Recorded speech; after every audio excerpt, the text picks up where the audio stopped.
صل على محمد يا رب صل عليه وآله.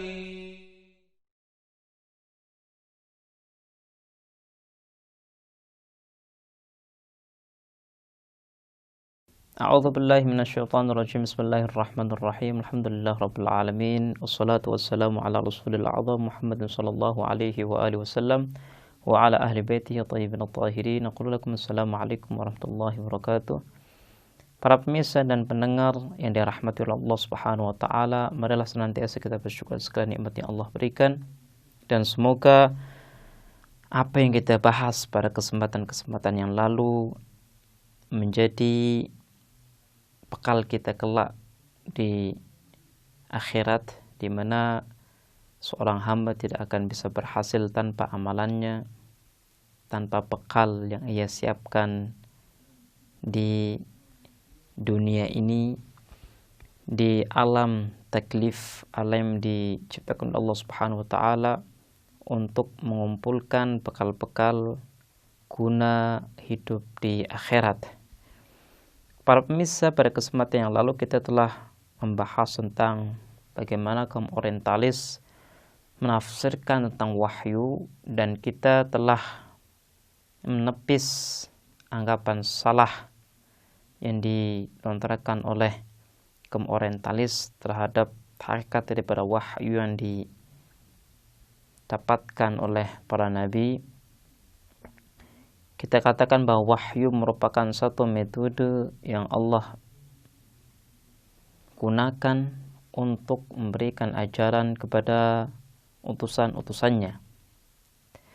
Pada kesempatan yang baik ini kita akan meneruskan bahasan kita tentang kenabian, dan salah satu bahasan yang penting adalah pembahasan ismah, pembahasan keterjagaan seorang nabi dari perbuatan-perbuatan yang salah, maksiat, dan berbagai hal yang akan merusak status nabi sebagai duta besar Allah Subhanahu wa taala. Ismah, kalau kita artikan secara bahasa, artinya menjaga seseorang. Al-imsak, menjaga. Seseorang yang terjaga artinya maksum. Ismah itu diartikan oleh kaum teolog sebagai satu malakah. Jadi satu sifat kejiwaan yang ada dalam diri manusia, di mana dengan sifat ini seseorang akan terjaga dari perbuatan-perbuatan yang tercela. Ismah itu pada hakikatnya berhubungan dengan ilmu. Bukan hanya dengan ilmu, dengan kondisi kejiwaan manusia. Ketika seseorang mengetahui tentang buruknya perbuatan zalim, ketika seseorang mengetahui dengan benar efek negatif yang akan terlahir daripada perbuatan syirik, dan ia meyakini, maka dengan sendirinya ia akan menjauhi perbuatan syirik. Artinya ismah itu adalah satu malakah kejiwaan yang kuat yang ada dalam diri seseorang.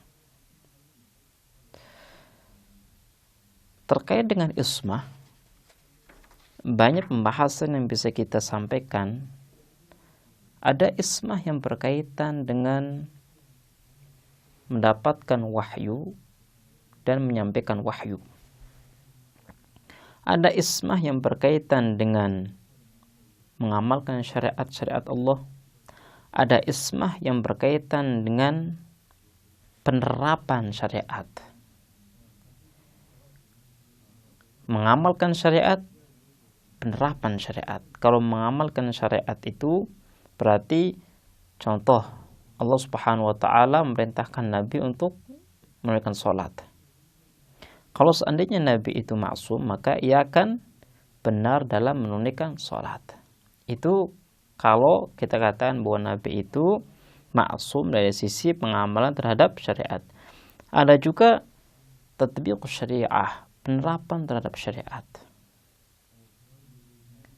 Hal ini cenderung kepada perkara-perkara sosial, di mana ketika ada satu perkara, bagaimana seorang nabi menerapkan hukum syariat terhadap perkara tersebut. Kemudian ada ismah yang berhubungan dengan penentuan maslahat. Taruhlah ada sesuatu yang perlu diketahui apakah sesuatu itu memiliki efek positif atau negatif. Nah, seorang nabi ini harus benar dalam menentukan bahwa sesuatu ini adalah positif, sesuatu ini adalah negatif. Kemudian juga ada isma yang berhubungan dengan sesuatu yang menjadikan masyarakat itu lari dari Nabi. Jadi ada berbagai ismah yang disebutkan oleh kaum teolog, dan pada kesempatan yang baik ini insyaallah kita akan mengawal ismah dalam kaitannya menerima wahyu dan menyampaikan wahyu. Seperti yang kita jelaskan pada kesempatan-kesempatan yang lalu, bahwa Nabi merupakan duta besar Allah, merupakan perantara antara kita dengan Allah Subhanahu wa taala. Karena kita tidak bisa mendapatkan ajaran Allah secara langsung, maka perlu ada seorang nabi. Jadi nabi itu perantara untuk bisa turunnya ajaran-ajaran yang suci. Pertanyaan begini, apakah ketika Nabi menerima wahyu, beliau menerimanya dengan benar atau salah? Beliau memahami wahyu tersebut dengan benar atau salah? Ini adalah pertanyaan yang mendasar terkait dengan ismah yang pertama. Kalau kita kembali kepada argumentasi urgensitas kenabian, maka konsekuensi daripada Nabi adalah dia harus benar dalam memahami wahyu dan dia harus benar dalam menerima wahyu. Jadi tidak boleh salah. Ini konsekuensi daripada urgensitas seorang Nabi. Kalau seandainya seorang Nabi bisa salah dalam memahami wahyu, dalam menerima wahyu, maka buat apa ada Nabi? Nabi seperti kita. Kita butuh Nabi karena kita tidak bisa mendapatkan ajaran yang suci dari Allah Subhanahu wa taala. Makanya ada Nabi. Lah kalau seandainya Nabi juga bisa salah, maka tujuan yang kita miliki, kebutuhan yang kita miliki tidak bisa dipenuhi dengan seorang Nabi.